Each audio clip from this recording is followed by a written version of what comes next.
Tractor નીકળ્યા, police ગમે ત્યાં રોકે. અહીંયા જે તાકાત છે ને આપણે ભેગા થયા ને એની હતી. શાંતિનગર શાંતિપુરાની ચોકડીએ ભેગા થયા ને એ ખેડૂતોની તાકાત હતી. ત્યાં રોકી લીધા હોત તો કોણ નેતા ત્યાં ભાષણ કરવાનો હતો ને કોણ બોલવાનો હતો? કોની હિંમત હતી પોતાના ગામમાં જઈને કે હું મારા ગામમાં થાંભલા નહીં નાખવા દો? આ તો ભાર્યું કે બરોબર આકડે મત છે. એવું ના હોય. ખેડૂતોના પીઠમાં ખંજર ના ભોંકાય. લડવું જ હોય તો માંડલ બેચરાજીના મિત્રોને પૂછો. 100 દિવસ આંદોલન ચાલ્યું હતું. લાલજી દેસાઈ 100 દિવસ પોતાના ઘરનું પાણી નતું પીધું. પોતાના ઘરનું પાણી 100 દિવસ નતું પીધું. અને એક વખત ટ્રેક્ટર રેલી થાય, એક વખત બાઇક રેલી થાય, એક વખત બહેનોની સભા થાય, એક વખત યુવાનોની સભા થાય, ગામો ગામ સભા થાય. અને જ્યારે સરકારને ખબર પડી કે ખેડૂતો ઝૂકે એમ નથી અને એ આંદોલનના બે પાયા હતા, સત્ય અને અહિંસા. ગાંધી ને સરદાર પાસેથી શીખવાનું આ જ છે કે સત્ય અને અહિંસાના માર્ગે લડીએ તો જ આપણે જીતી શકીએ. તમે હું મને ધોકેથી જીતાય? તોફાન કરીને જીતાય? તોફાન કરો તો એની પાસે કાયદો છે, એની પાસે પોલીસ છે, એની પાસે જેલ છે, એની પાસે ભારતની આર્મી છે. તોફાનથી કોઈ જીત્યું હોય કોઈ આંદોલનમાં એવો એક દાખલો ભારતમાં મને બતાવો તો હું એમ કહું હાલો હું તોફાનમાં ભેગો જોડાઈ જાઉં. લોકો લડે, લગાતાર લડે, સતત લડે, આત્મવિશ્વાસથી લડે, મુદ્દાઓની લડાઈ લડે અને ખબર હોય કે મારો મુદ્દો શું છે. આપણી ચોખ્ખી જ વાત છે ને, જમીનના 4 ગણા ભાવ આપો બજારના, કાં તો 50,000 નું થાંભલે ભાડું આપો, કાં તો તમે 2 કરોડમાં એક થાંભલો ખેડૂતને સેટલ કરો. અમને કોઈ વાંધો નથી. આજ કંપનીઓ વાળા 6 મહિના 12 મહિના પહેલા 2 લાખ 4 લાખ ને 5 લાખ ખેડૂતોને આપતા હતા.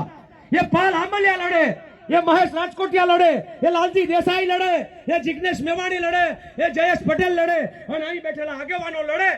ત્યારે એ 5 લાખ 6 લાખ 10 લાખ ના આજે સરકાર 35, 38 અને 55 લાખ સુધીની ઓફર કરે છે. આપણે ખેડૂતોનું હિત કરવા માંગતા હોય તો ખેડૂતોના મુદ્દે લાંબા ગાળાની લડાઈ એક જ વખત નીકળ્યા અને તપી જઈએ.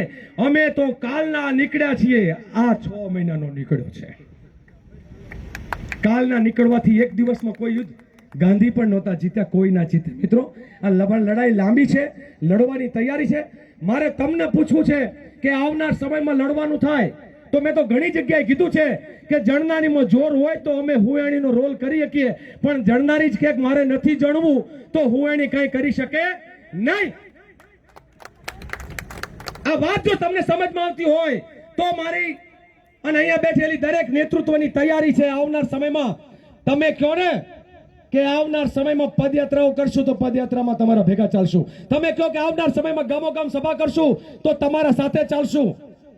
આ બેનર મારા બેટા બાનાબાજી કરી કોનું બેનર છે? કિસાન સંઘર્ષ સમિતિ ને કિસાન કોંગ્રેસનું બેનર છે. ક્યાંય કોંગ્રેસ પાર્ટીનું બેનર નથી.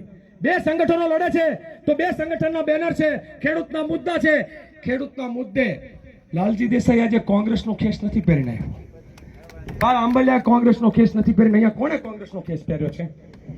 અમને ખબર છે કે અમને બાનું જડી જાય, અમને બાનું જડી જાય. આ બાનું ના જડાય એટલા માટે તમને મારે પૂછવું છે કે આવનાર સમયમાં ગુજરાતના ખેડૂતો એમ કે ને કે અમારે ધરતી માતાની લડાઈ લડવી છે તો 1 દિવસ નહીં, 2 દિવસ નહીં, 5 દિવસ નહીં, આ મરણ અનશન ઉપર ઉતરવાની પણ મારી તૈયારી છે. તમારામાં તૈયારી હોય તો તમારે ખાલી સાથ આપવાનો છે. તમારે ભૂખ્યા પેટે નહીં રહેવાનું.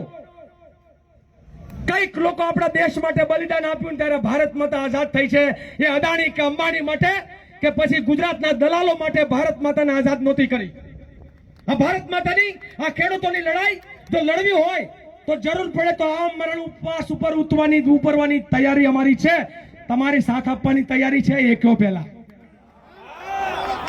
તમારી સાથ આપવાની તૈયારી હોય તો હું જ્યારે નારો બોલું તો એ નારો એવો જોરદાર ગગનભેદી હોય કે આલિયા માલિયા જમાલિયા ને ખબર પડી જાવે જોઈએ કે પીઠમાં ખંજર ભોંકે કિસાન સંઘની જેમ તો નહીં ચાલે. પીઠમાં ખંજર ભોંકે કોઈ બીજા ખેસ પહેરીને આવી જાય તો નહીં ચાલે. ખેડૂતોની લડાઈમાં ખેડૂત બનીને આવો. આગેવાન મટી જવાની તૈયારી હોય તો તમને કોઈને મેં ભાષણમાં કીધું કે હું કોંગ્રેસનો નેતા છું, ફલાણાનો નેતા છું, કઈ જગ્યાએ મારું શું નેતાગીરી છે? ખેડૂતના દીકરા તરીકે તમારા ભેગો જોડાયા છું. આવો ખેડૂતના દીકરા બનીને, કોઈને કઈ વાંધો નથી, બધા માટે મેદાન ખુલ્લું છે.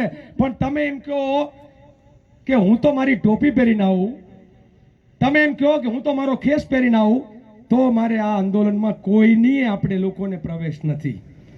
અમારા માટે નથી રાખતા તો બીજાના માટે કેવી રીતે હોઈ શકે? એટલે આપણે